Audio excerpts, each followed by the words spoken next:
ఇక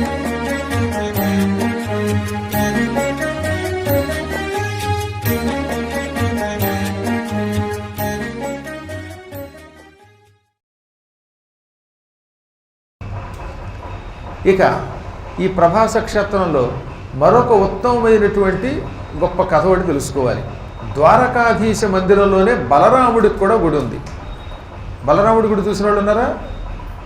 చూశారు. కృష్ణుడితో పాటు ఆ గుడిలోనే. ఆ బలరాముడి గుడి దగ్గరికి తప్పనిసరిగా వెళ్ళాలి. ముందు బలరాముడికి, తర్వాత కృష్ణుడికి ఒక్కసారైనా ఒక తులసీ దళం సమర్పించాలి. అక్కడ ప్రతిదినము తులసీమాలలతో అర్చన చేస్తారు. ఒకవేళ మనం సమర్పించలేకపోయినా ఆ తులసీ దళాలు బయట పెడతారు, వాటిని ప్రసాదంగా ఇస్తారు. మొన్న మా అందరికీ ప్రసాదంగా ఇచ్చారు, ఒక్కొక్క దళం అందరూ తిన్నారు. అక్కడ తప్పనిసరిగా తులసి ప్రసాదంగా ఇస్తారు. ఈ తులసిని తినడం వల్ల వచ్చే లాభం ఏమిటో, ముందు బలరాముడిని తర్వాత కృష్ణుడిని దర్శించుకోవడం వల్ల వచ్చే లాభం ఏమిటో తెలియజేసే కథ ఇప్పుడు చంద్రశర్మోపాఖ్యానంలో తెలుసుకుందాం. ఇదంతా ప్రహ్లాదుడు చెబుతున్నాడు, అది మర్చిపోకండి. ప్రహ్లాదుడు ప్రేతాత్మకి, ఇంకో ప్రేతాత్మకి, మధ్యలో బ్రహ్మరాక్షసుడికి, మిగతా మునులకి చెబుతున్న ద్వారకా మహాత్మ్య ఘట్టం ఇది. అత్యంత ప్రాచీన కాలంలో ఒకానొకప్పుడు చంద్రశర్మ అని పేరు కలిగిన ఒక భక్తుడు సౌరాష్ట్రంలో ఉండేవాడు. సోమనాథాలయానికి ఒక 40 మైళ్ళ దూరంలో అతని గ్రామం ఉన్నది. 40 మైళ్ళు ప్రయాణం చేస్తే సోమనాథాలయం. అక్కడి నుంచి మళ్ళీ దాదాపు ఒక 300 కిలోమీటర్లు ప్రయాణం చేస్తేనే ద్వారక వస్తారు ఎవరైనా. సౌరాష్ట్రానికి ఈ ద్వారకకి మధ్యలో దాదాపు 320 కిలోమీటర్లు ఉంది. చాలా దూరమే, తక్కువేం కాదు. కారులో ప్రయాణం చేస్తే కూడా 6 గంటల కంటే ఎక్కువే పడుతుంది, తక్కువేం కాకుండా. మంచి రోడ్లు కనుక, అది కూడా 6 లేన్స్ కనుక. అటువంటి పల్లెటూళ్ళలో చంద్రశర్మ అని పేరు కలిగిన ఒక భక్తుడు ఉన్నాడు. ఈ భక్తుడు పరమశివ భక్తుడు. కానీ చాలామందిలాగా ఈయన కూడా నేను శివనామం తప్ప విష్ణునామం చేయను, నాకు విష్ణువు మీద భక్తి లేదు, శివుడి మీదే భక్తి ఉందన్నట్ట. మానవుల లక్షణాలు విచిత్రంగా ఉంటాయి. కొందరేమో శివుడిని పూజిస్తారు, పొరపాట్లు కూడా విష్ణువుని పూజించరు. మరికొంతమంది విష్ణువుని తప్ప శివుడిని పూజించరు. ఈ ఇద్దరికీ ప్రమాదమే అని ఎన్నోసార్లు పురాణాల్లో చెప్పామా. ఇప్పుడు ఈ కథ కూడా అటువంటిది. ఈయన పొద్దుటే లేచేవాడు. శివనామం తప్ప హరినామం వెన్ను, శివక్షేత్రానికే వెడతాను, విష్ణు క్షేత్రానికి వెళ్ళాను, ఇలా భీష్మించుకున్నాడు ఆయన. ప్రతిదినము సంధ్యావందనం అయ్యాక ఓ శివలింగాన్ని పెట్టుకుని దాన్ని పంచామృతాలతో అభిషేకించి, తర్వాత శుద్ధ జలంతో అభిషేకించి, ఆ జలాన్ని తీర్థంగా తీసుకుని, అనంతరం తాను ఏం వండినా, తన భార్య ఏ పదార్థం తయారు చేసినా శివుడికి నివేదన చేసి ఆ పదార్థం తినేవాడు. శివ నివేదన చేయకుండా తినేవాడు కాదు. భగవంతుడైన శివుడికి నివేదన చేయకుండా తినకూడదు శాస్త్రం అసలు. నువ్వు ఏ దేవుడి భక్తుడు అయినా నీ ఇంట్లో ఒక విగ్రహం ఉంటే, ఒక లింగం ఉంటే, ఆ లింగానికో ఆ దేవతా విగ్రహానికో నివేదన చేయకుండా తింటే అది తన రక్తం, తన మలమూత్రాలు, తన మాంసం తినడంతో సమానం. శ్రీకృష్ణుడు భగవద్గీతలో చెప్పాడు, మూర్ఖులు కలియుగంలో భగవంతుడికి నివేదన చేయకుండా తింటారు. దేవతలకి సమర్పించకుండా తిన్న ఆహారం తన మలమూత్రములే తిన్నట్టు, తన రక్తమే తాగినట్టు అవుతుంది. అది మహాపాపం. అటువంటి వాడు అసురులు అవుతారు, రాక్షసులే పుడతారు. జ్ఞానులు ఎప్పుడు ఏం తిన్నా భగవంతునికి అలా నివేదన చేస్తారు. అన్నం వడ్డించగానే ఇష్టదేవతకు నమస్కారం చేసి ఇదిగో నీకు సమర్పిస్తున్నాను అని తినేవాళ్ళు ఎక్కువ మంది ఉన్నారు ఇప్పటికి కూడా. మేము ఎరిగి ఒక భక్తురాలు ఉండేది, చాలా పెద్దవాడు, మా చిన్నప్పుడు చూసాం మేము. ఆవిడ పొద్దుటే లేచి కాఫీ తాగేటప్పుడు గ్లాసు నిండా కాఫీ పోసుకొని హరహర శివ శివ కాఫీ నైవేద్యం సమర్పయామి అని కాఫీ ఆయనకి చూపించి తాగేది. మా చిన్నప్పుడు తెలియక మేము నవ్వుకునేవాళ్ళం. 5 ఏళ్ల పిల్లవాళ్ళం కదా, అప్పటికి మాకు పెద్దగా ఇంత ఊహ లేదు కనుక, ఇంత పురాణ జ్ఞానం లేదు కనుక అప్పుడప్పుడు నవ్వుకుని ఇదేమిటండి పాలు నైవేద్యం పెట్టడం చూసాం, పంచదార నైవేద్యం పెట్టడం చూసాం, ఈ కాఫీ టీ నైవేద్యం ఏమిటి అనుకునేవాళ్ళం. ఆ తర్వాత ఈ స్కాంద పురాణం ఏ వస్తువును ఆహారంగా తీసుకున్నా దాన్ని భగవంతుడికి సమర్పించి తిను త్రాగు అన్నాక అసలు విషయం అర్థమైంది. అందుకే అడవుల్లో కొంతమంది బోయేవాళ్ళు మద్యం తాగేటప్పుడు మద్యం కూడా నైవేద్యం పెట్టే తాగుతారండి. అక్కడ అమ్మవారికో సాధారణంగా అడవుల్లో కోయేవాళ్ళు ఎక్కువ అమ్మవార్లను పూజిస్తారు. అమ్మవారిని పూజించేటప్పుడు లేదా కాలభైరవుడిని పూజించేటప్పుడు ఈ కల్లుకొండ అక్కడ అలా చూపించి పుచ్చుకో పుచ్చుకో అని పుచ్చుకొని ఆయనకి అలా చూపించి మిగతాది వీళ్ళు పుచ్చుకుంటారు. అంటే వాళ్ళు ఏం పుచ్చుకున్నా అది పరమాత్మకి ఇస్తున్నారన్నమాట.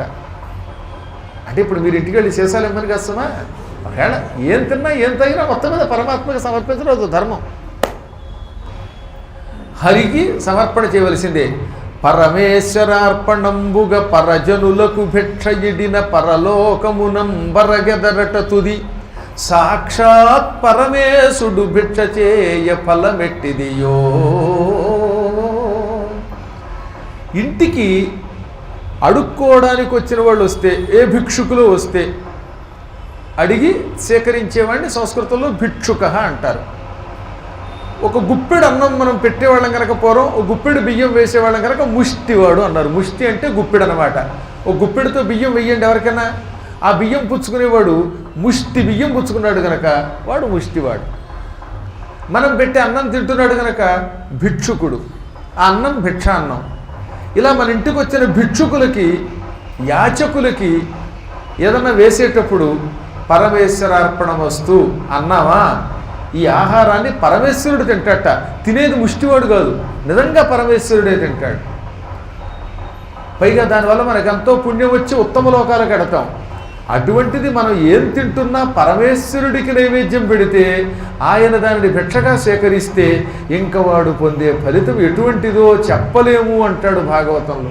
అందులో ఎప్పుడు కూడా ఏం తింటున్నా ఏం తాగుతున్నా అలా ఒకసారి చూపించండి. ఆఖరికి వాటర్ బాటిల్లో నీళ్లు తాగుతున్నా శివార్పణ వస్తు, కృష్ణార్పణ వస్తు, లేదా మీకు అమ్మవారు అంటే ఇష్టమైతే అంబార్పణ వస్తు అనుకోండి. ఆ నీళ్ళు అమ్మవారికి చూపండి, శివుడికి చూపండి, విష్ణువుకి చూపించండి, లేదా కుమారస్వామికి చూపించండి, మీ ఇష్టదేవతకి చూపించండి. అప్పుడు తాగండి. అప్పుడు ఆ నీళ్లు మీరు తాగినట్టు కాకుండా మీ పరమాత్మే తాగిన పుణ్యం మీకు వస్తుంది. పరమాత్మకి సమర్పించిన పుణ్యం వస్తుంది. అలాగే ఏదైనా సర్వ వస్తువులు కూడా పరమాత్మకే ఇవ్వాలి. అందుకే కాశీఖండంలో శివోదాత, శివోభోక్త, శివుడే ఇచ్చేవాడు, తినేవాడు శివుడే. శివసర్వం, సమస్తం శివుడే. శివోహం, నేనే శివుణ్ణి అంటాడు ఆయన. అందులో ఎప్పుడు అలా పరమేశ్వర సమర్పణ చేయాలి. ఈయన కూడా అలాగే సమర్పించి భోజనం చేసేవాడు. ఇలా ఉండగా ఒకసారి మహాశివరాత్రి పర్వదినం వచ్చింది. అసలు సహజంగానే శివరాత్రి పర్వదినం అంటే ఎక్కడెక్కడి భక్తులు శివాలయాలు కడతారు. అందులో ఈయనకి చాలా దగ్గరలో సోమనాథాలయం ఉంది కనుక ఆయన కష్టపడి సోమనాథాలయానికి బయలుదేరాడు. ఈయన ఒక్కడే కాకుండా ఈయనతో పాటు చాలామంది భక్తులు ఉన్నారు. ఓ ట్రూప్ వేసుకున్నారనమాట. అప్పుడప్పుడు యాత్రలకి ట్రిప్పులు వేసుకుంటాగా మనం, అలా ఓ 200-300 మంది కలిసి మహాశివరాత్రికి సోమనాథాలయానికి వెడదామని బయలుదేరారు. వాళ్లతో వెడితే ఈయనకు కూడా లాభం ఏమిటి? ఎక్కడికక్కడ భోజనాలు అవి బాగుంటాయి, మకాం వెతుక్కోక్కర్లేదు. 10 మందితో ఉంటే అండగా కూడా ఉంటుంది. ఇప్పుడంటే ఎక్కడికక్కడ వాహనాలు వచ్చాయి, కానీ పూర్వకాలంలో నడిచి వెళ్ళేవారు కదండి. నడిచి వెళ్ళేటప్పుడు దారిలో దొంగల బాధ, రాక్షసుల బాధ, దెయ్యాల బాధ, పిశాచాల బాధ, పాముల బాధ ఇవన్నీ ఉండేవి. 200-300 మంది కలిసి వెడితే హాయిగా ఏమవుతుంది, ఏ బాధ ఉండదు కదా అనుకుని వాళ్ళతో కలిసి వెళ్ళాడు. అందరూ కలిసి చాలా కష్టాలు పడి మొత్తం మీద సోమనాథాలయానికి వెళ్ళారు. అదృష్టవశాత్తు సోమనాథాలయంలో వీళ్ళు బాగా దర్శనము చేసుకున్నారు, అభిషేకాలు కూడా చేసుకున్నారు. అద్భుతమైన జ్యోతిర్లింగం అది. సౌరాష్ట్రీయ సోమనాథంచ అని అసలు ఎత్తుకోవడమే సోమనాథాలయంతో ఎత్తుకున్నారు. మొదటి లింగం, జ్యోతిర్లింగాల్లో మొదటి లింగం అది. అటువంటి జ్యోతిర్లింగాన్ని దర్శనం చేసుకుని అభిషేకం చేసుకుని అక్కడంతా భజనలు చేసుకుని కాలక్షేపం చేశారు. తెల్లవార్లు జాగరణ చేశారు. ఆ జాగరణ చేస్తున్నంతసేపు శివనామస్మరణం తప్ప ఇంకోటి ఉండదు కదా. శివరాత్రి కనుక అందరూ హాయిగా శివనామస్మరణం చేసుకున్నారు. శివ శివ శంభో భవభయహర శంభో అని పాడుకున్నారు కొంతమంది. మరి కొంతమంది వాళ్ళకి తోచిన భాషల్లో వాళ్ళు పాడుకున్నారు. శివుడికి గానం అంటే చాలా ఇష్టం. సామగాన లోలుడు అన్నమాట ఆయన. అందుకనే సరస సామగాన లోల అని ఆయనకు ఒక బిరుదు ఉన్నది. మధురమైన నవరసములతో కూడిన సంగీతం అంటే ఇష్టపడేవాడా. పూర్వం సంగీతం లేకుండా అసలు పురాణం చెప్పేవారు కదండి. ఇప్పుడు కలియుగం అయిపోయి పురాణాలు చెప్పేవాళ్ళకి సంగీత జ్ఞానం ఉండలేదు. పద్యం చదివితే అది పద్యంలో ఉండదు. ఆ పద్యం చదువుతాడు, అది పద్యంలో అనిపించదు. కొంతమంది చదువుతూ ఉంటే ఎలా చదువుతాడు అనమాట. దృష్టోహంతైన సందేహ ఏకృతం కృష్ణ దర్శనం అంటాడు. అది పద్యమా గద్యమా ఏమీ తెలియదు మనకి. కానీ అలా చదివితే అది దోషమట.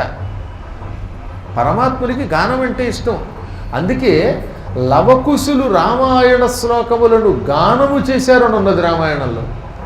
వ్యాసుడు, శుకుడు, నారదుడు భాగవతాన్ని గానం చేశారు. ఎప్పుడు శ్లోకం శ్లోకంలో చదవాలి, వచనం వచనంలో ఉండాలి. ఇప్పుడు నేను కథ చెబుతున్నాను, కథ వచనం, పద్యం రాగానే ఆ పద్యానికి ఒక వరస ఉంటుంది, ఆ వరసలో చదవలసిందే. అప్పుడు పరమాత్మ ఇష్టపడతాడు. కానీ ఈ కలియుగంలో ఆ క్రమం పాటించారట. అందులో ఎక్కువ మంది చూడండి, పురాణం చెప్పేటటువంటి వాళ్ళ దాంట్లో పద్యం చదువుతున్నట్టు ఉండదనమాట, ఏదో చదువుతున్నట్టు వాడురా. ఒక సూర్యుడు సమస్త జీవులకు తాను ఒక్కొక్కడికి తోచుపోలిక. ఇది పద్యమా? ఆ పద్యం వింటే పోతన గారు చెంబు నీళ్లలో దూకేడు, శివుడేమైపోతాడు. అందువల్ల పద్యం పద్యంలో చదవండి. మళ్ళీ అనుమానం మనకి, ఏమన్నా అందరికీ కంఠాలు బాగుంటాయా అని.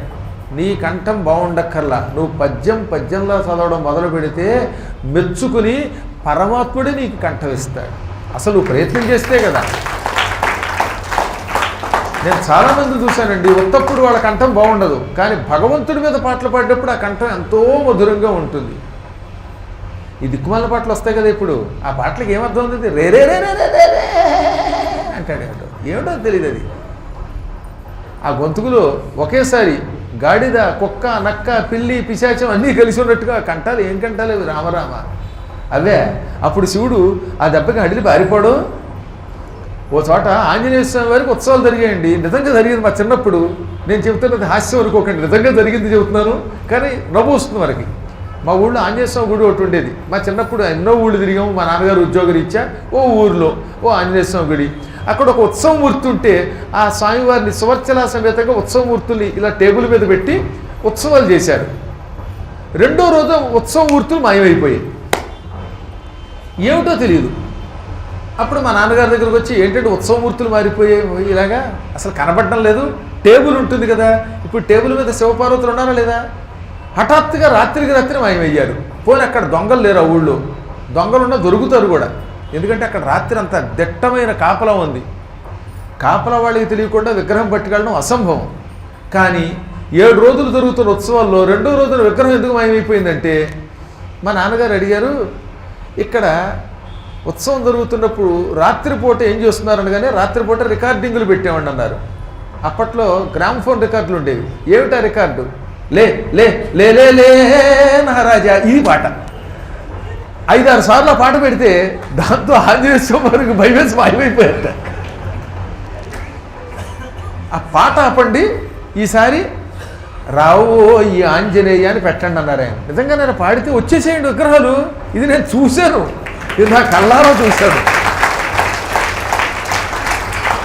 కాబట్టి ఇప్పుడు చాలా చోట్ల విఘ్నేశ్వరుని పందిళ్ళు పెట్టడం, అక్కడ పెట్టే పాట ఏముంటుంది?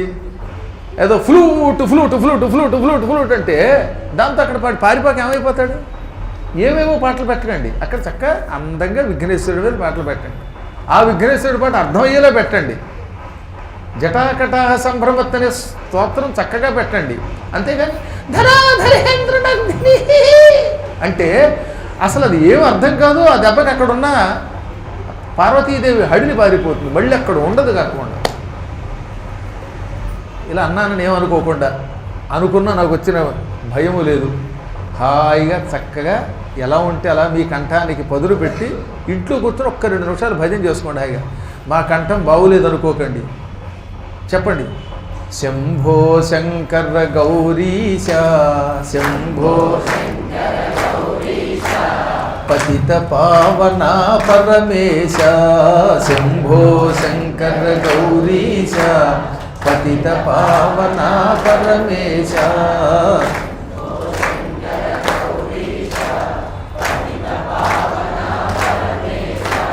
నిత్య తేజోమయా దేవా, నిత్య తేజోమయా దేవా, మృత్యుంజయ శంభో శంకర.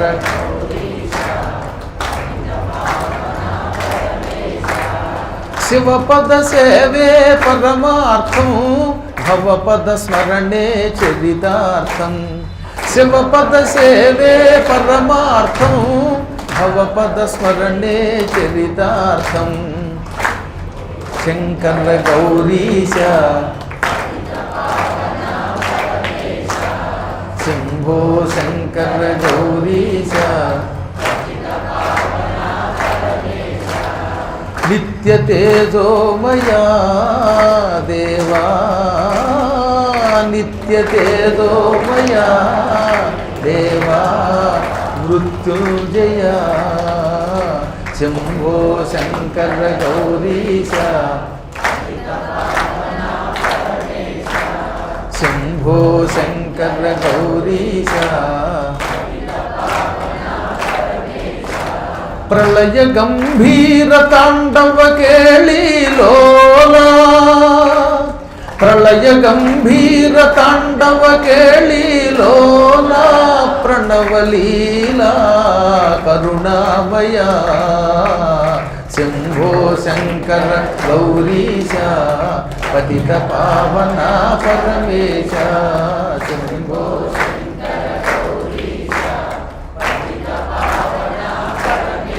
సరే అసలు మీ కంఠం వింటుంటే నాకు ఆశ్చర్యం కలుగుతుంది అనమాట.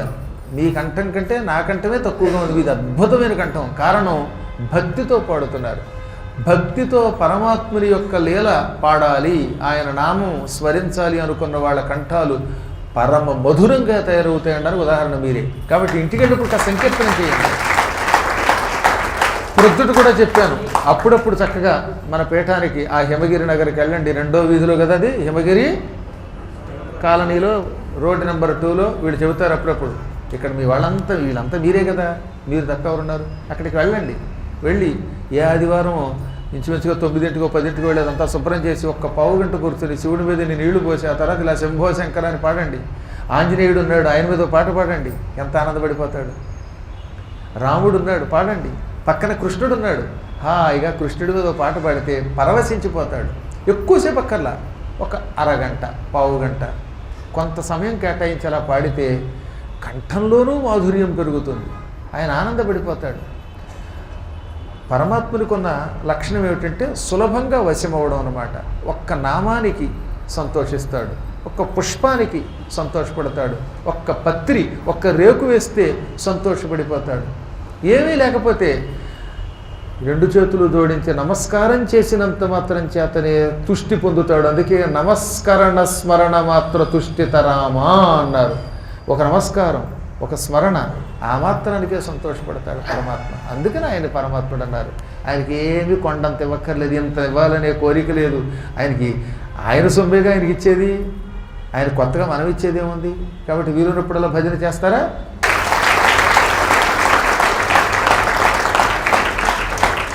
మహానుభావులైన ఈ చంద్రశర్మ గారు, ఆయనతో వెళ్ళిన భక్తులంతా శివరాత్రి పర్వదినం నాడు సోమనాథాలయంలో దర్శనం చేసుకుని అభిషేకాలు చేసుకుని అక్కడ కూర్చుని శివుణ్ణి ఇలాగే స్మరించారు. జాగరణ చేసి తెల్లవార్లు శివనామ స్మరణం చేశారు. తెల్లవారింది, అందరూ అక్కడ మళ్ళీ స్నానాలు చేసి శివుడి ప్రసాదం తిన్నారు. తిన్నాక ఈ భక్తులు ఏమన్నారు, మేమంతా ఇటు నుంచి ఇటే ద్వారకా నగరానికి నడిచి పెడతాం, మాతో రాబోయి చంద్రశర్మ అన్నారు. రానన్నాడు ఆయన. నేను శివనామం తప్ప ఇంక ఏ నామము చెయ్యను, శివదర్శనం తప్ప నాకు కృష్ణ దర్శనం అక్కర్లా. ఎవడో ఒక దేవుడు చాలేంటి, ఇంతమంది దేవుళ్ళు ఎందుకు అన్నాడు. పెద్ద పైగా తెలివితేటలు ఎక్కువైపోయి. అప్పుడు వాళ్ళు నవ్వి, మేము స్కాంద పురాణం చదివాం, అందులో ప్రభాస క్షేత్రానికి వెళ్ళి సోమనాథ దర్శనం చేసుకుని మళ్ళీ కృష్ణుడి దర్శనం చేసుకుని మళ్ళీ కృష్ణ దర్శనానంతరం శివుడి దర్శనం చేసుకున్నటువంటి వాడికి 3 కోట్ల యజ్ఞముల ఫలితం వస్తుందని, పునర్జన్మ ఉండదని విన్నాం. లేదా ముందు ద్వారక వెళ్ళి ద్వారకాధీశుడైన కృష్ణుడిని చూసి ప్రభాస క్షేత్రానికి వెళ్ళి మళ్ళీ అక్కడి నుంచి కృష్ణుడి దగ్గరకు వచ్చి వెనక్కి వచ్చిన అటువంటి వాడికి అదే ఫలితం అట. కాబట్టి మా మాట విను, మాతో పాటు రమ్మంటే నేను రానన్నాడు ఆయన. ఇంటికి వెళ్ళిపోయాడు. వాళ్ళంతా వెళ్ళిపోయారు ఇతను వదిలి. ఇతను ఇంటికి వెళ్ళి పడుకున్నాడు. ఆ రాత్రి తలుపు తట్టారు ఎవరు. ఇదేంటారు అర్ధరాత్రి పూట తలుపు తడుతున్నారు ఎవరా అని తలుపు తీస్తే ఎదురుగుండా భయంకరమైన పిశాచాలు ప్రేతాలు కొన్ని కనబడ్డాయి. ఈయన వణికిపోయి తలుపు అయిపోతుంటే, తలుపు ఎయికిరాని అయినా నీ వల్ల మేము ఇలా పిశాచాలం అయ్యాం అన్నారట వాళ్ళు. ఈయన కొంచెం మత్తు వదిలింది. నా వల్ల మీరు పిశాచాలు అవ్వడం ఏమిటి? మీరు ఎవరిని అడిగితే నేను మీ తాతని, నేను మీ నాన్నని, నేను మీ ముత్తాతని అన్నారట వాళ్ళు. ముత్తాత, తాత, నాన్న వాళ్ళు. అదేమిటండి మీరు ఏకాదశి ఉపవాసం చేశారు, శివార్చన చేశారు అంటే వాళ్ళు నవ్వి, మేము చేసిన పొరపాటు నువ్వు చేసావు, అందువల్లే మాకు పుణ్యం పోయి నాశనం అయిపోయాం, మేము చేసిన పొరపాటు చెబుతున్నాం మీరు. ఏకాదశి వచ్చినప్పుడు ఎక్కువ భాగం ఏకాదశి ఉంటే అది ఏకాదశి కింద లెక్క.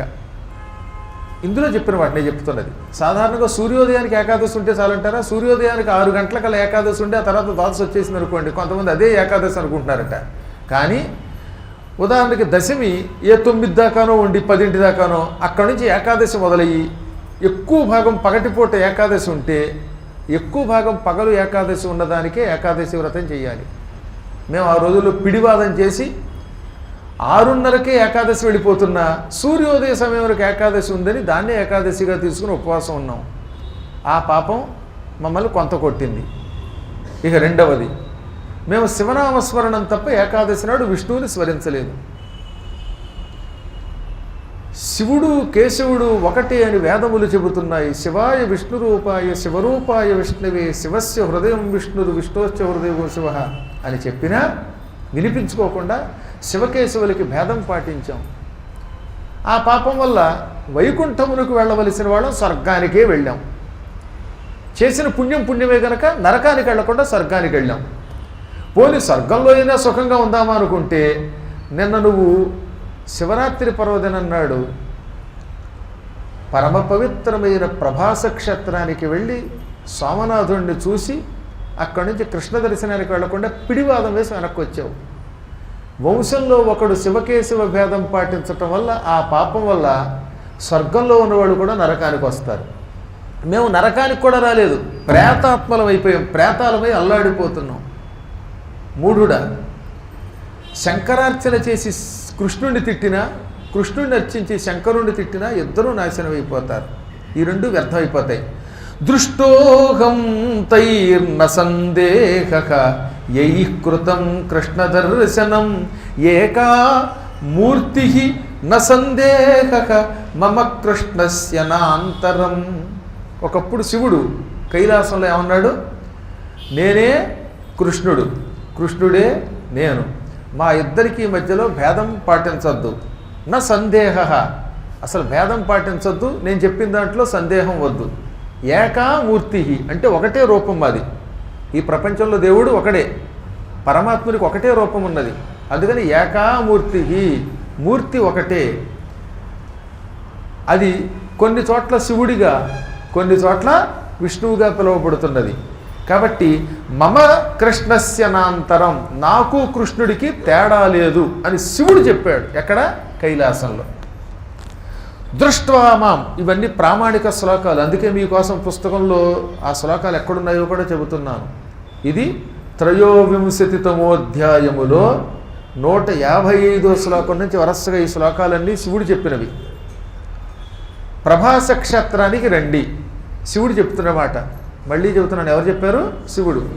దృష్ట్వా మాం అంటే నన్ను ప్రభాస క్షేత్రానికి వెళ్ళి సోమనాథుడిగా దర్శనం చేసుకుని, సోమనాథేశ్వరుడిగా ఉన్న నన్ను అక్కడికి వచ్చి చూచి, ద్వారకాంగత్వా కర్తవ్యం, అక్కడి నుంచి ద్వారక వెళ్ళడం కర్తవ్యం అంటే చేసి తీరాలి. మీరు చేదస్తూ అనుకున్న 1-2 సార్లు చెబుతున్నాను రండి. శివుడు ఏమన్నాడు? ముందు ప్రభాసానికి రండి, అక్కడ నన్ను చూడండి, చూసిన తర్వాత తక్షణం ద్వారకకి వెళ్ళి తీరాలి. వెళ్ళి ఏం చేయాలి? కర్తవ్యం కృష్ణ దర్శనం, కృష్ణుడి దర్శనం చేసుకు చూడాలి. ఇక్కడ నన్ను చూచి కృష్ణుడిని చూడకుండా ఇంటికి వెళ్ళిపోతే అప్పుడు ఏమవుతుంది? పశ్యోద్యాస్త్యత్యేవ మహాఫలం, మొత్తం ఫలమంతా నాశనమైపోతుంది. వాడు చూసిన పుణ్యం, ప్రభాస క్షేత్రానికి వెళ్ళి శివుణ్ణి దర్శించుకున్న పుణ్యం, వాడు అంతకాలం ఆర్జించిన పుణ్యం అంతా విఫలమైపోతుంది. అలాగే ద్వారకు వచ్చిన వాళ్ళు అక్కడి నుంచి నా దగ్గరికి రాకపోతే, నన్ను చూడకపోతే వాళ్ళకి ద్వారకా దర్శన ఫలం నశించిపోతుంది. ఈ రెండు పరస్పరం కలిసి ఉన్న క్షేత్రాలు. కాబట్టి భక్తులారా, శివుణ్ణి చూశాక కృష్ణుడిని, కృష్ణుడు చూశాక శివుణ్ణి, ఎవరినైనా సరే చూడండి. మేము కృష్ణ భక్తులం కాబట్టి ద్వారక పెడతాం, కృష్ణుడిని చూస్తాం, ప్రభాస వెళ్ళం, శివుణ్ణి చూడమంటే వాడి జన్మ ధన్యం కాదు, వాడు మూర్ఖుడవుతాడు, వాడు పాపాత్ముడవుతాడు, వాడి పుణ్యం నశించిపోతుంది. అలాగే మేము శివభక్తులం సోమనాథుడిని చూస్తాం తప్ప కృష్ణుడిని చూడమన్నవాడు కూడా సకల పుణ్యాలు పోగొట్టుకుని నాశనం అయిపోతాడు. ఈ రెండు నేను చెప్పినట్టుగా చేస్తే, అంటే ప్రభాస చూసి కృష్ణుడిని చూసినా, కృష్ణుడిని చూసి ప్రభాసను చూసినా అటువంటి వాడికి నతస్య పునరావృత్తిర్మమలోకాచ్య వైష్ణవాత్, వాడికి పునర్జన్మ లేదు. వాడు కోరుకుంటే వైష్ణవలోకానికైనా పెడతాడు, అంటే వైకుంఠానికైనా పెడతాడు, లేదా కైలాసానికైనా పెడతాడు అని ఒకప్పుడు సోమనాథుడు చెప్పాడు. అదే మాట కృష్ణుడు చెప్పాడు. కానీ నువ్వేం చేసావు? దేవకీనందనుడి దర్శనానికి వెళ్ళలేదు. నువ్వు చేసిన పాపం వల్ల నీ వంశం వాళ్ళమైన మేము కూడా నరకంలో పడకుండా చివరికి ఇలాగ ప్రేతాత్మలమయ్యాం. నరకమైనా కొంత పర్లేదు, ప్రేతాత్మలుగా పుట్టడం మరీ దరిద్రం. ఈ ప్రపంచంలో కొన్ని కోట్ల తీర్థములు కూడా ప్రభాస ద్వారకా క్షేత్రముల దర్శనమునకు సాటిరావు. అంటే ప్రభాసానికి వెళ్ళి కృష్ణుడిని, లేక కృష్ణుడి దగ్గరికి వెళ్ళి ప్రభాసకి వెళ్ళడం వల్ల వచ్చే పుణ్యం కొన్ని కోట్ల తీర్థయాత్రల కంటే ఎక్కువ పుణ్యం ఇస్తుంది. పితృదేవతలకి బ్రహ్మానందం కలిగిస్తుంది ఆ ఫలితం.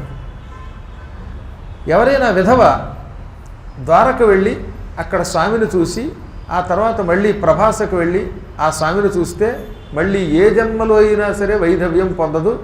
ఇక నాకు జన్మ వద్దనుకుంటే జన్మరాహిత్యము కలుగుతుంది.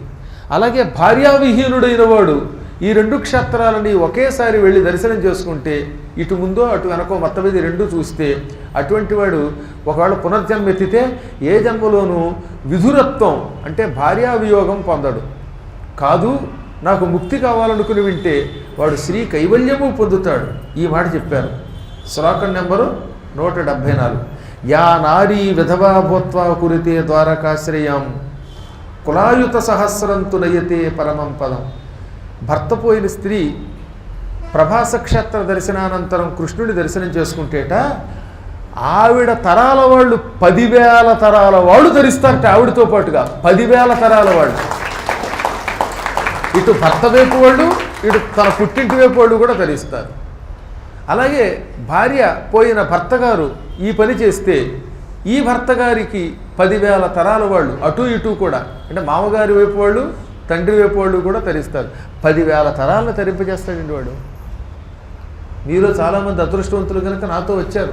ఇటు కృష్ణుడిని చూశారు, అటు సౌరాష్ట్రానికి వెళ్ళారు, అటు ఇటు కూడా చూడగలిగారు. అలా ఒకే ట్రిప్పులో ఆ రెండు చూసిన వాళ్ళు ఎవరినో ఉంటే ఒకసారి చేయొద్దండి. చూడండి మీరు ఎంత అదృష్టవంతులు. మరి ఇటు అటు తరింపజేశారు మీరు. అందుకోసం తీర్థయాత్రలు చేయాలి.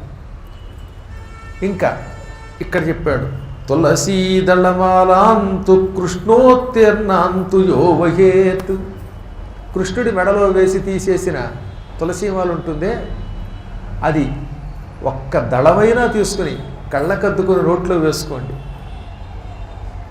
ఇక వాడికి వచ్చే పుణ్యం అంతా ఇంత కాదు. మీరే తులసీ దళాలతో ఒక మాల కట్టి లేదా ఒక మాల కొని కృష్ణుడికి, ముందు బలరాముడికి కృష్ణుడికి ఇద్దరికీ చెరోమాల సమర్పిస్తే వాళ్ళకి ఎలాంటి ఫలితం వస్తుందో చెప్పారు. అక్కడ బలరాముడు ఉన్నాడు, కృష్ణుడు ఉన్నాడు. 2 తులసి మాలలు పట్టుకెళ్ళండి, సమర్పించండి. అక్కడ పళ్ళెం ఇస్తారు కదా, పళ్ళెలో వేసేస్తే చాలు, వాళ్ళు సమర్పిస్తారు. మీరు స్వయంగా వేయక్కర్లా, మేము వేయలేదని వెంకెట్టుకోవద్దు. వాళ్ళు అక్కడ పళ్ళెలు పెడతారు, ఆ పళ్ళెలో పెట్టేస్తాం మనం ఆ దండ. అలా సమర్పిస్తే అది మనం స్వయంగా బలరాముడికి కృష్ణుడికి వేసినట్టే.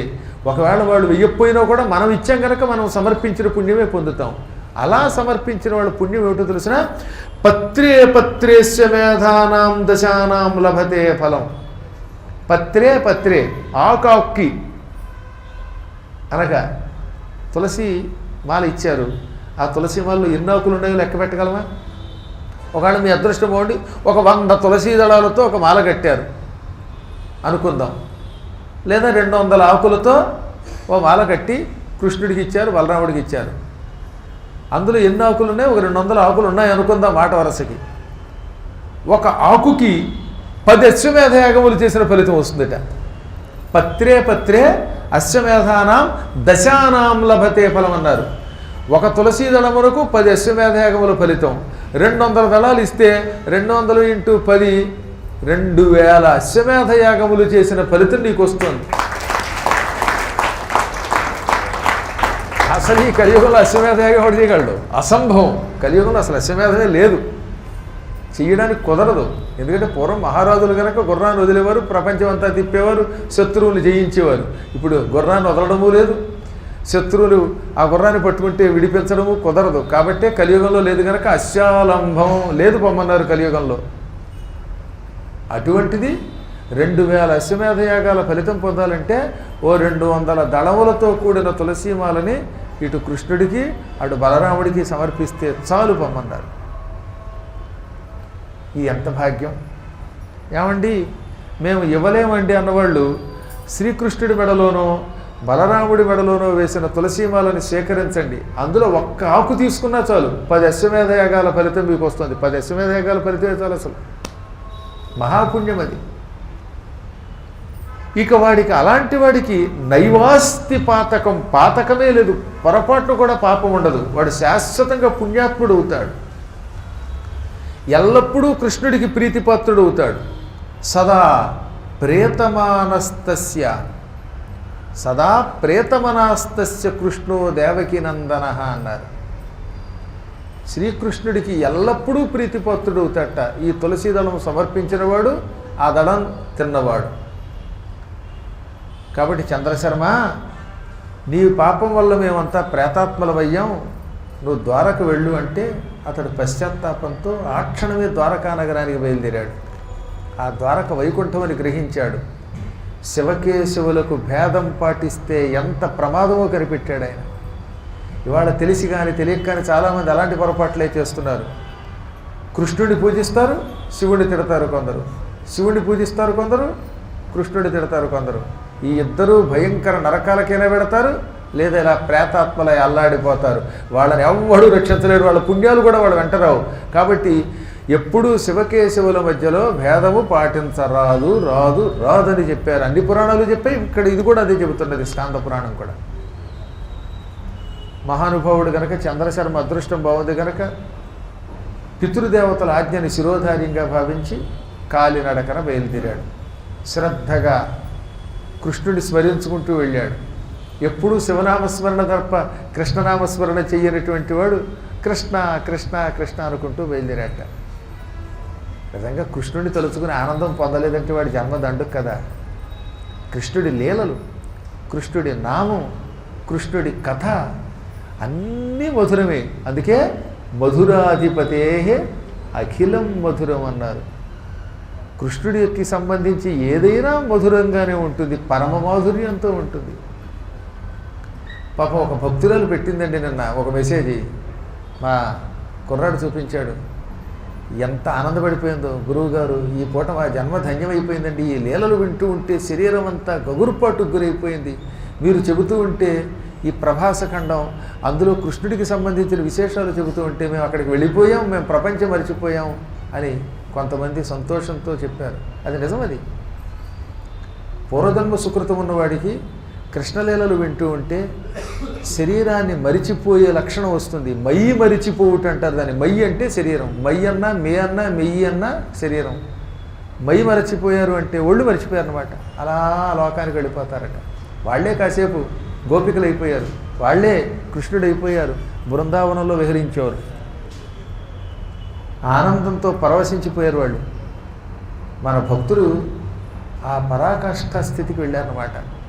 ఎందుదాగి ఉన్నావో బృందా విహారీ, బృందా విహారీ, నీ పాదధూళినై నిలువనీయవోయి, ఎందుదాగి ఉన్నావో బృందా విహారీ, బృందా విహారీ అనుకుంటూ ఉంటే మన మనస్సు అక్కడికి వెళ్ళదా? చంద్రశర్మ గారు పశ్చాత్తాపం పొందాడు కనుక కృష్ణనామ సంకీర్తనం చేసుకుంటూ వెళ్ళాడు.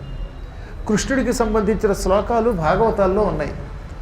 ఎప్పుడైనా ద్వారకు వెడుతున్నప్పుడు ఈ భాగవతంలో ఆ శ్లోకాలు తప్పనిసరిగా చదవాలట. మీలో చాలామంది చదివే ఉంటారు, ఈసారైనా చదవండి. భాగవతం ఎంత ప్రాచీనమైనది, 100 కోట్ల శ్లోకాలు. దాన్ని బ్రహ్మగారు 1 కోటి శ్లోకాలతో రచించాడు. అది నారదుడు 1,00,000 శ్లోకాలకు కుదించాడు. ఎందుకంటే 1,00,00,000 శ్లోకాలు చదవలేం కనుక. 1,00,000 శ్లోకాలు చదవడమే కష్టం కదటండి. మహాభారత గ్రంథం చదవాలంటే ఎంతకాలం పడుతుంది? 1,00,000 శ్లోకాలు అవి. నారదుడు చెప్పగా విన్న వ్యాసుడు, అమ్మో కలియుగ మానవులు 1,00,000 శ్లోకాలు కూడా చదవలేరనుకుని ఇంకా తగ్గించి 18,000 శ్లోకాలుగా నిక్షిప్తం చేశాడు. 1,18,000 అయ్యింది. ఆ 18,000 శ్లోకాల్లో భాగవతంలో దశమ స్కంధంలో బ్రహ్మగారు కృష్ణుడిని పరీక్షించిన సమయంలో బ్రహ్మ కృష్ణుడిని స్తోత్రం చేసిన శ్లోకాలు ఉంటాయి. ఆ శ్లోకములు ద్వారకా నగరానికి ప్రయాణమైనప్పుడు దారిలో చదవాలట. అక్కడికి వెళ్ళాక చదవడం కాకుండా దారిలో చదివితే ఇంకా ఫలితం అన్నారు. రేపు ఎప్పుడన్నా బృందావనం వస్తున్నారు, ఆ బృందావనం వస్తున్నప్పుడు రైల్లో ప్రయాణిస్తున్నప్పుడు లేకపోతే కాలినడక మీదకి వస్తారులేండి. ఇప్పుడు రైలో బస్సో ఫ్లైటో ఏదో దాని మీద వస్తున్నారుగా, ఆ వస్తున్నప్పుడు పిచ్చి కబుర్లు వద్దు, ఫోనుల్లో పనికిమాలిన శ్లోకాలు వద్దు. ఇప్పుడు నేను చెప్పే శ్లోకాలు రికార్డ్ చేసి పెట్టేసుకోండి, ప్రయాణ సమయంలో వినండి. అలా వింటే తక్షణం కృష్ణుడు మిమ్మల్ని అనుగ్రహించి తీరుతాడు. ఆ యాత్రలో కృష్ణుడు ఏదో రూపంలో దర్శనమిస్తాడట. ఆ శ్లోకములు అంత గొప్పవన్నమాట. నౌమీడ్యతే భ్రవపుషే తడిదంబరాయ గుంజావతం స పరిపిల్చల సల్ముఖాయ వన్యస్రజే కబళవేత్ర విషాణవేణు లక్ష్మశ్రియే మృదుపదే పశుపాంగజాయ జ్ఞానే ప్రయాసముదపాస్య నమంతయేవ జీవంతి సల్ముఖరితాం భవదీయవార్తాం స్థానే స్థితాః శృతిగతాం తనువాంగ్మనోభిః ఏ ప్రాయసో జితజితోప్స్యసితైస్త్రిలోక్యాం అస్యాపి దేవవపుషో మదనుగ్రహస్య స్వేచ్ఛామయస్య నతు భూతమయస్య కోపి నేసే మహిత్వవసితు మనసాంతరేణ సాక్షాత్తవైవ కిముతాత్మసుఖానుభూతే. ఈ వరసగా 3 శ్లోకాలు బ్రహ్మగారు కృష్ణుణ్ణి బాలుడిగా ఉన్న కృష్ణుణ్ణి స్తుతించిన శ్లోకాల్లో మొదటి 3 శ్లోకాలు. ఈ శ్లోకములను ద్వారక వెడుతున్నప్పుడు, బృందావనం వెడుతున్నప్పుడు, జగన్నాథపురం అది కూడా పూర్వద్వారకి అటు వెడుతున్నప్పుడు, కృష్ణ క్షేత్రాలకు వెడుతున్నప్పుడు చదవాలి. చదివితే ఇక కృష్ణుడు వాడి ఎడల సంపూర్ణమైన అనుగ్రహం చూపిస్తాడు, పరిపూర్ణ అనుగ్రహం కురిపిస్తాడు. అటువంటి వాడికి పునర్జన్మ ఎందుకు వస్తుంది? ఒకవేళ వస్తే మాత్రం అత్యంత పవిత్రమైన జన్మ, సంపదలతో, జ్ఞానంతో, ఆనందంతో, ఆరోగ్యంతో కూడిన జన్మ వస్తుంది తప్ప అపవిత్ర జన్మ రాదుగాక రాదు. అందువల్ల అటు వెడుతున్నప్పుడు చదువుకోవాలి. చంద్రశర్మ అంటే పండితుడు గనక, మహానుభావుడు గనక, పూర్వజన్మ సుకృతం ఉన్నది కనుక ఆ శ్లోకాలన్నీ చదువుకున్నాడు. బ్రహ్మదేవుడు కృష్ణుడి 5వ ఏట కృష్ణుడికి ఓ పరీక్ష పెట్టాడు. ఆ తర్వాత ఆ పరీక్షలో తానే కొట్టుకుపోయాడు, తన మాయలో తానే కొట్టుకుపోయాడు. అప్పుడు పశ్చాత్తాపంతో కృష్ణుడి మీద భక్తి కలిగి ఈ స్తోత్రం చేశాడు. ప్రభు, నువ్వు ప్రస్తుతం గోప బాలకుడి రూపంలో ఉన్నావు. స్వామి, ఇది నిజంగా నీ రూపం కాదు. నీకు అసలు గుణమే లేదు, రూపం లేదు, కర్మ లేదు, సర్వాంతర్యామివి అయినప్పటికీ కూడా మా కోసం ఒక చిన్న పిల్లవాడిగా ఉన్నావు. పశుపాంగజాయ, పశు ఆవుల్లాంటివి, పరిపాలించేవాడు, పశుపహ అంటే పశుపాలకుడు అని. అటువంటి పశుపాలకుడైన నందుని కుమారుడి రూపములో కనబడుతున్నావు కానీ ఇది నీ రూపం కాదు, నీ మూర్తి. ఇది నీకు నిజమూర్తి అనరాదు. ఇది నిజమైన రూపం కాదు. అసలు నీకు రూపమే లేదు, గుణమే లేదు, కర్మమే లేదు, అయినా అందమైన ఈ రూపంలో కనపడుతున్నావు. మమ్మల్ని అనుగ్రహించడానికి ఈ రూపంతో ఉన్నావు. ఈ రూపం ఎలా ఉన్నది? నల్లని మేఘంలా ఉన్నది. ఈ మేఘంలో మెరుపు తీగలా నీ మెడలో వనమాల ఉన్నది. మెడలో ఒక దండ వేసుకున్నాడు. స్వామివారేమో మేఘంలో ఉన్నట్ట. నల్లని మేఘంలో మెరుపు తీగ ఎలా ఉంటుందో అలా ఈ స్వామివారి మెడలో ఉన్నటువంటి పూలమాల కనపడుతున్నది. ఆ మాల మెరుపు తీగ, నువ్వు మేఘంలా కనపడుతున్నావు.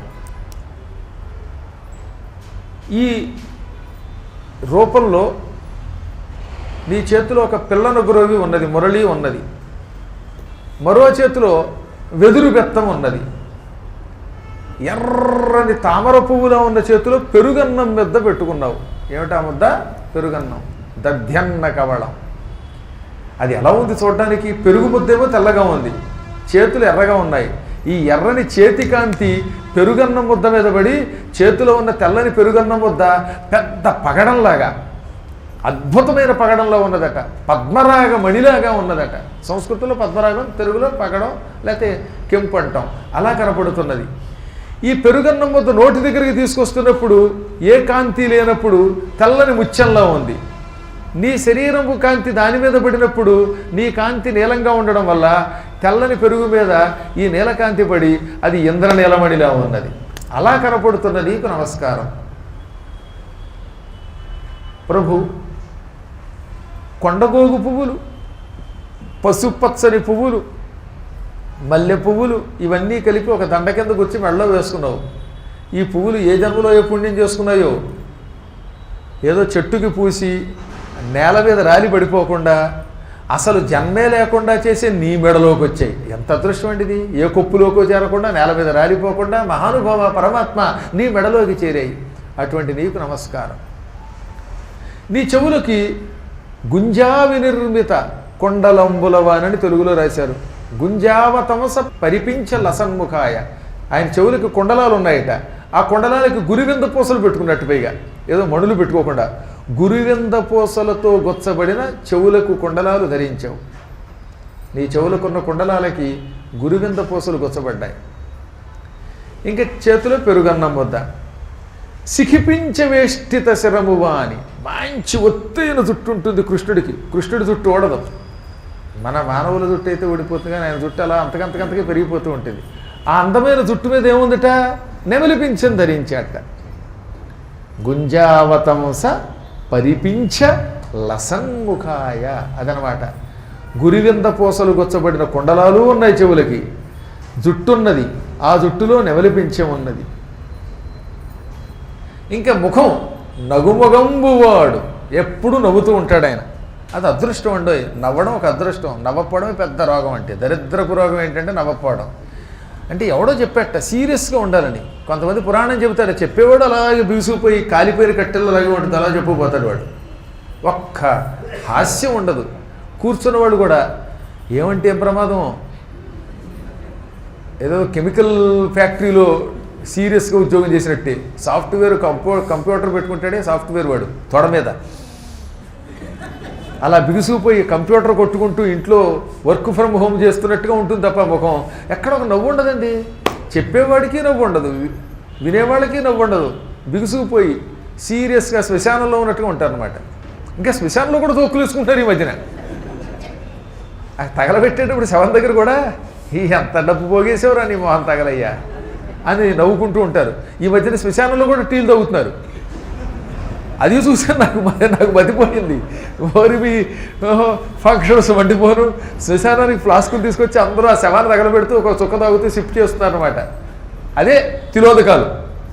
వీటి టీ తాగడమే తిలోదకాలు అనమాట. ఇంకా ఏమొస్తాయో తెలియదు. భవిష్యత్తులో శ్మశానంలో కూడా ఇడ్లీలు పెడతారో ఏంటో, చట్నీలు, ఇడ్లీలు, సాంబార్లు అవి కూడా శ్మశానాలకు పట్టుకొచ్చేస్తున్నారు. అన్నీ మారిపోయాలండి ఇప్పుడు. అలా బిగుసుకుపోకూడదట. అందుకని కృష్ణుడు ఎప్పుడు కూడా మందస్మిత ముఖుడు అన్నమాట. నౌమీడ్యతే ప్రభపుషే తడిదంబరాయ గుంజావతమస పరిపించ లసన్ముఖాయ వన్యస్రజే కబళ వేత్ర విషాణ వేణు లక్ష్మశ్రియే మృదుపదే పశుపాంగజ. ఎన్ని ముక్కలు చెప్పారండి ఒక్క శ్లోకంలో. మృదువైన పదాలవి. అటువంటి నందగోపకుమారుడి గురించి నమస్కారం చేస్తున్నాను. మా కోసం ఈ రూపం చూపిస్తున్నావు, కానీ నీకు అసలు రూపం ఎక్కడున్నది? సర్వాంతర్యామివి నీవు.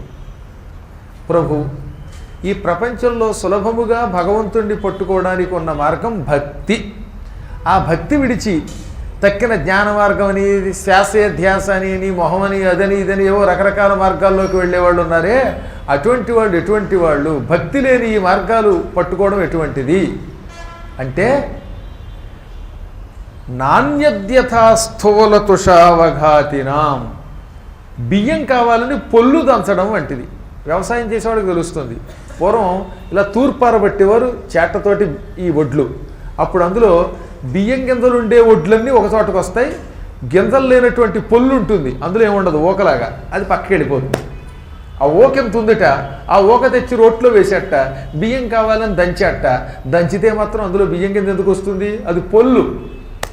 స్థూల తుష అవఘాతినం, పొల్లు దంచిన వాడికి అందులోంచి బియ్యం రాదు. భక్తి విడిచి తక్కిన మార్గములు మాత్రమే పట్టుకున్న వాడికి కూడా ఫలితం ఉండదు, నీ దర్శనం కాదు.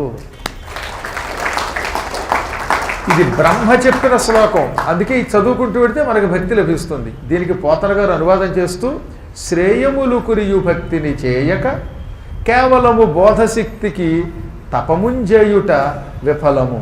శ్రేయములు కురియు భక్తిని చేయక కేవలము బోధసిద్ధికి తపముంజేయుట విఫలము. పొల్లున ఆయము చేకూరుని తలప అధికంబైన. పొల్లు దంచితే ధాన్యం రాదు, ఆదాయం రాదు.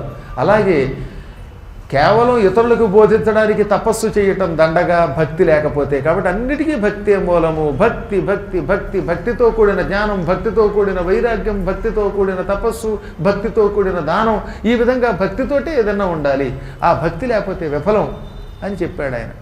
అందుకని ఈ శ్లోకాలు ఎప్పుడు ప్రయాణంలో చదవాలి. చంద్రశర్మ వెళ్ళి చదివాడు, ద్వారక వెళ్ళాడు.